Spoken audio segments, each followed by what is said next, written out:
Welcome to an episode of Behind the Scenes, a weekly program unveiling the biggest political developments in Somali politics. I'm Sultan Mohammed, your host and co-producer here on HORUFADHI Media alongside Suleiman Hashi. On this week's program, President Hassan Sheikh Mohamud signs a new deal with an American upstream oil, gas, exploration and production company known as Coastline Exploration Limited, despite the previous government and Attorney General categorizing the deal as illegal. The Mohamud administration has made 5 adjustments to the old deal, which they say rectifies previous issues. Nevertheless, many have criticized the deal at a time where the Independent Anti-Corruption Commission has been recently disbanded. Now, this is a topic on the program today.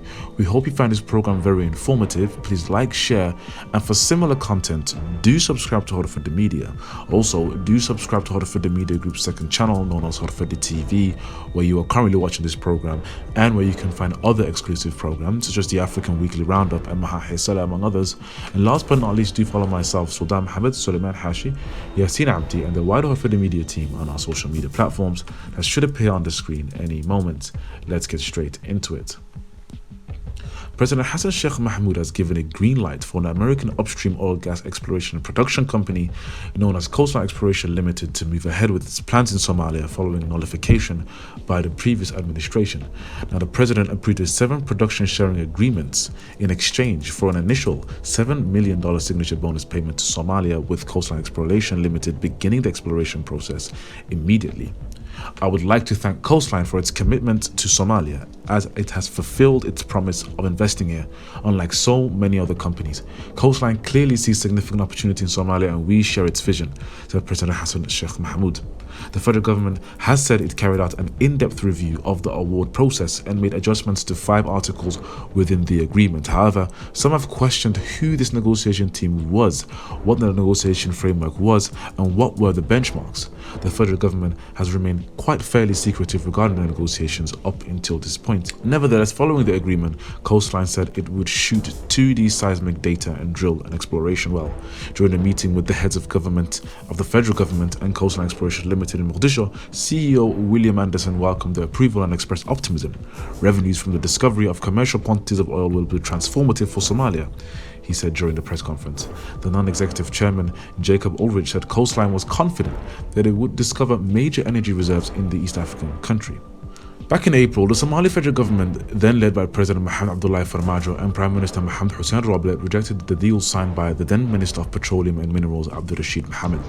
Both leaders cited government directives and decrees, including a presidential decree dated August 7, 2021, and a Council of Ministers directive on December 6, 2018, banning all ministries and government agencies from signing agreements with foreign governments and organizations until parliamentary elections were finalized.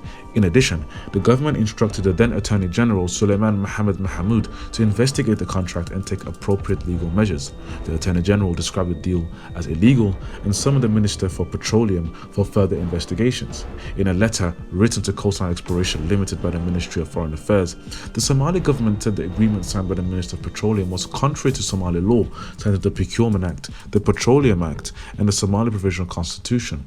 Moreover, the Somali federal government also raised concerns the signing of the PSAs may have been tainted with corrupt practices, as allegedly both the Prime Minister and President were not made aware of the agreement. Interestingly, in an interview with VOA Somali, Coastline Exploration Limited admitted that it did not directly communicate with the Prime Minister and the President. However, conversely, Coastline Exploration Limited argued that they received approval from the Somali Petroleum Authority and the relevant minister in the federal government. Additionally, the company made a legal case that the presidential decree signed by the former President Mohamed Abdullahi Farmajo did not legally supersede the Petroleum Act, which, according to Coastline, was followed during the signing of the deal. This was supported by the Somali Petroleum Authority.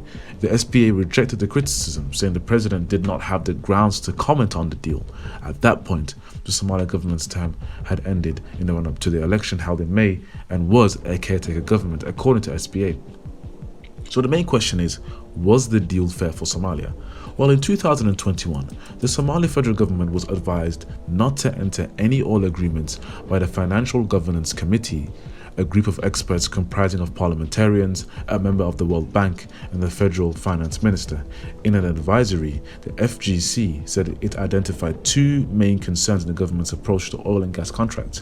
One, incomplete compliance with the government's legal framework, and two, inadequate protection of the state's financial interests. The FGC warned that incomplete compliance will significantly raise the risk of future legal compensation claims against the federal government by oil companies. Furthermore, the FGC elaborated that inadequate protections of Somalia's financial interests risks, and I quote, poor value for money over the lifetime of awards that may last for 40 years or more. The FGC also said no PSAs should be signed until an extractive industry's income tax is enacted. No such law has been enacted in Somalia, despite the signing of the deal by President Hassan Sheikh Mohamud. Discussing the agreement, CEO William Anderson explained there is a 5% royalty that comes right off the top. Profit is split 50-50, and there is a 30% income tax on whatever the profits made by the contractor. Additionally, all terms of the PSA, including the profit sharing percentage, would remain fixed for the duration of the contract, irrespective of global oil prices. While criticized by some experts, the Somali Petroleum Authority endorsed the deal, stating that if the oil prices were to fall below $55 per barrel, the oil company will reduce its shares, so Somalia's shares in fact increases in these circumstances. Coastline can recover costs during a certain period, however, it cannot recover nothing or anything during exploration, and there are no costs to Somalia. What makes matters worse is that the Petroleum Minister Abdurrazak Mohammed himself stated in an interview that he was not ready to sign any deals with any company, and he highlighted limitations in Somalia's taxation laws. He referred to no laws being passed in parliament regarding income tax and capital gains for corporations working in Somalia. Ultimately, this would limit financial transparency of these companies, enabling tax avoidance all the way up to corruption. What makes the deal more interesting is its timing. It comes only a matter of weeks after President Hassan Sheikh Mohamud disbanded the Independent Anti-Corruption Commission, which oversaw such deals, raising eyebrows for many. Now, last month, the Joint Ministerial Committee on Contractual Procurement signed off a new procedural framework for the federal government and foreign companies to sign, which has been vehemently rejected by Puntland State.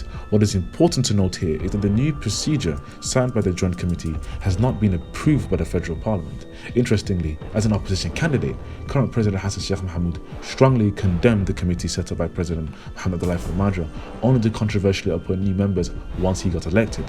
The current committee is composed of key Mohamud allies, including Interior Minister Ahmed Fiqi, Finance Minister Dr. Ilmi Noor, Justice Minister Hassan Ma'alim, and some have criticized the president for these actions, which demonstrate deception. So, some have questioned, and many have criticized the deal because it was not put before Parliament. Indeed, the role of Parliament is to hold the government to account regarding both internal and foreign policy, including deals that are intended to benefit the Somali people. As parliamentarians are representatives of the Somali people, surely they should have a right to scrutinize the deal and provide amendments to keep the government in check. Otherwise, such large-scale decisions that have lucrative deal being signed by a small number of allied men will increase the possibility of corruption. We're yet to hear a comment from the Speaker of the Lower House, Adel Madobe. However, it is not as much of a surprise as the Speaker is yet to comment on numerous deals recently signed by President, including one with Ethiopia, Eritrea, and Kenya, which did not receive parliamentary consent. Additionally, many issues remain regarding the implementation of the Bay Double Agreement 2018 on the management of oil exploration amongst federal member states. Puntland has remained the most vocal against recent decisions taken by Mogadishu. Getaway rejected the recent procurement deal framework signed by the Joint Federal Ministerial Committee led by Minister of Petroleum Abdurrazak Mohammed. To make matters worse, Puntland has also refused to recognize the Somali Petroleum Agency, arguing that the formation of the agency did not follow the framework agreed upon under the Bay Double Agreement. Now, while an agreement has been signed, how the agreement will be implemented in other federal member states and reaction from those states, particularly Puntland, will be interesting to see.